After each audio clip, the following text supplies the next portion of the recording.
Hi everybody, welcome back to Golden Time. So this is one of Baxter's favorite things to do outside, besides playing ball. Ripping up the grass, and he's taking it away from me because he knows I try to take it from him.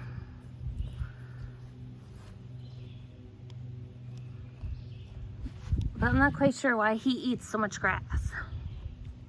We give him doggy food. We give him some human food. He loves vegetables. Are you a vegetarian doggy? Hmm?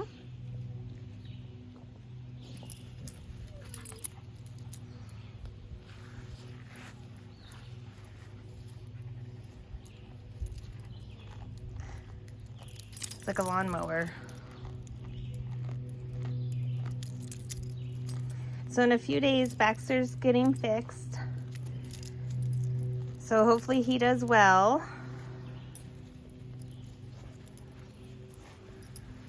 And I'll keep you guys updated on that. But does anyone else's dog eat grass like this?